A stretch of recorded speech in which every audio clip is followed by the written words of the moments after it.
My dear students, पिछले video में हमने ये देखा कि नाउन क्लॉज कैसे बना के कंप्लीट किया जा सकता है। आज के इस वीडियो में हम ये देखेंगे कि और भी नाउन क्लॉसेस कैसे बना सकते हैं। एग्जाम्पल के लिए, he asked me are you okay.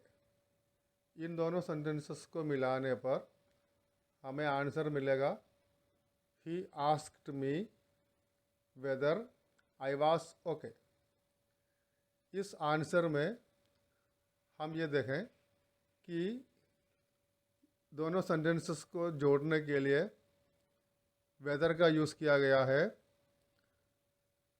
और दूसरे सेंटेंस को आप देखें, दूसरा सेंटेंस एक क्वेश्चन के रूप में है और यह सेंटेंस हेल्पिंग वर्ब से स्टार्ट हुआ है।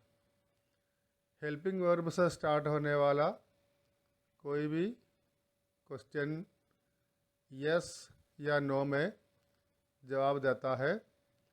इस प्रकार की स्थिति में हम कनेक्टिव के लिए वेदर का यूज़ कर सकते हैं। दूसरी बात इसमें यह है कि इसमें एक माइनर चेंज हुआ है।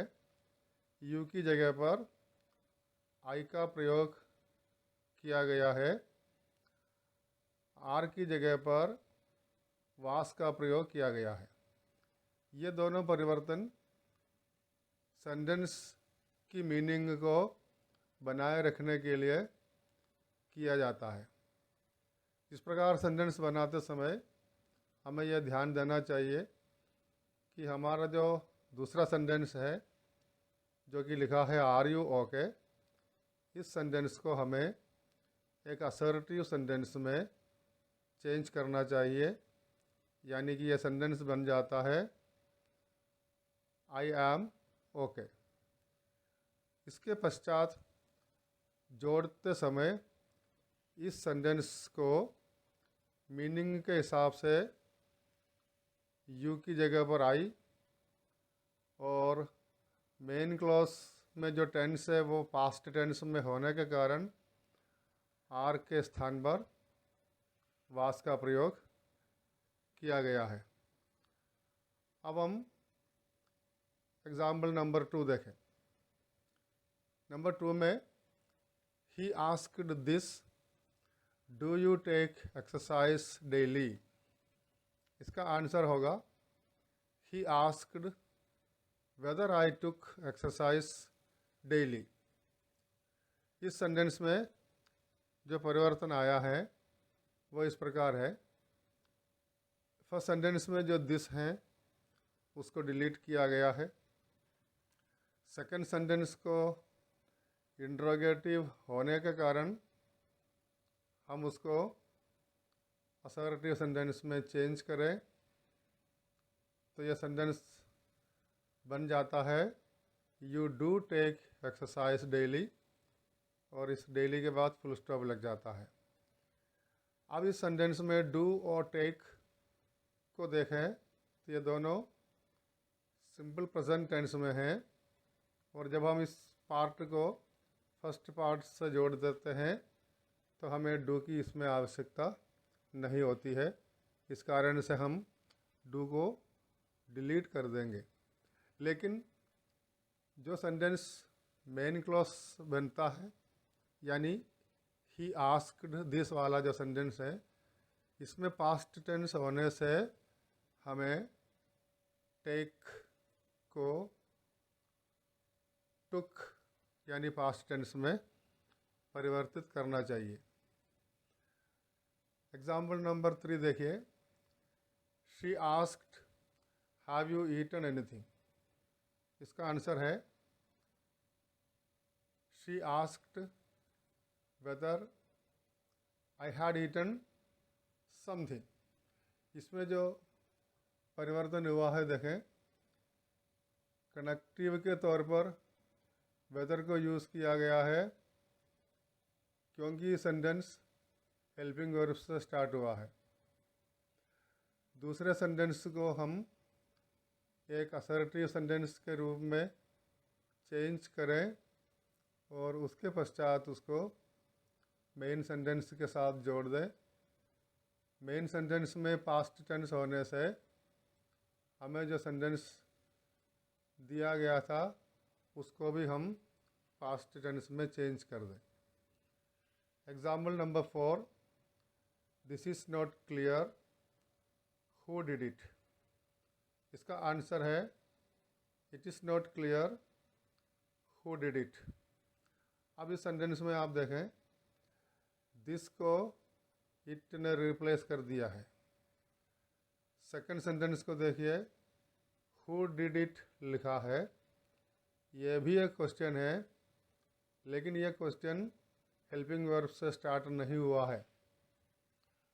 उस प्रकार के क्वेश्चंस जो इंट्रोगेटिव वर्ड्स जैसे कि हु है, विच है, वाट है, व्हेन है, वेयर है, एक्सेट्रा एक्सेट्रा, इनसे स्टार्ट होने वाले सेंटेंसेस को फर्स्ट सेंटेंस से जोड़ते समय हम इसी इंट्रोगेटिव शब्द को कनेक्टिव के तौर पर यूज़ कर सकते हैं। इस कारण से इसका आंसर इस प्रकार लिखा हुआ है, it is not clear who did it. Tense में आवश्यक परिवर्तन कभी किया जाना चाहिए और कभी करने की आवश्यकता नहीं होती है, और ये मेन क्लॉज में जो टेंस है उसके आधार पर रहता है। कुछ सेंटेंसेस को हम रिवर्स ऑर्डर में भी लिख सकते हैं, जैसे कि इसी सेंटेंस को it is not clear who did it को who did it is not clear भी लिखा जा सकता है। इस प्रोसेस में नाउन क्लॉज इस सेंटेंस के सब्जेक्ट के तौर पर यूज़ हुआ है, और मेन क्लॉज में से इट डिलीट किया गया है। अब हम देखें example number 5, this is a mystery why did she go there. इसका आंसर है it is a mystery why she went there. अब हम देखें, मेन क्लॉज दिस से स्टार्ट नहीं होगा, इस कारण से जिसको इट से रिप्लेस किया गया है। इंट्रोगेटिव वर्ड वाई को हम कनेक्टिव के तौर पर यूज़ कर देते हैं। टेंस पास्ट में होने से हम मेन वर्ब को पास्ट टेंस में चेंज करेंगे, क्योंकि डिड डिलीट किया जाता है। इस प्रोसेस में सेकंड सेंटेंस को असर्टिव सेंटेंस बनाकर ये परिवर्तन हमें करना चाहिए, और इस सेंटेंस को भी हम रिवर्स ऑर्डर में लिख सकते हैं। Why she went there is a mystery. अब हम अगला एग्जाम्पल देखें, your career depends on this. दूसरा वाक्य है हाउ डू यू वर्क। अब इसका answer your career depends on how you work.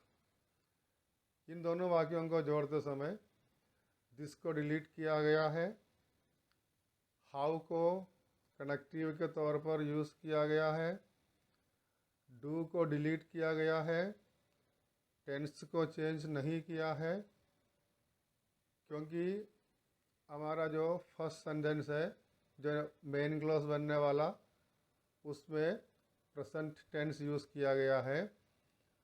और अब हम इस सेंटेंस को फिर से देखें, your career depends on how you work.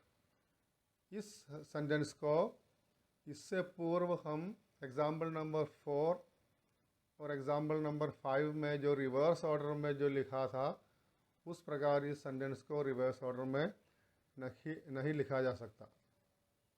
अब आप की टेस्ट के लिए आपने क्या सीखा है, आपने क्या लर्न किया है, उसके लिए नीचे कुछ एक्सरसाइज दिए गए हैं। आप इन एक्सरसाइज को हल करके देखें और समझने की कोशिश करें कि आपने नाउन क्लॉज बनाने की विधि सीखी है या नहीं।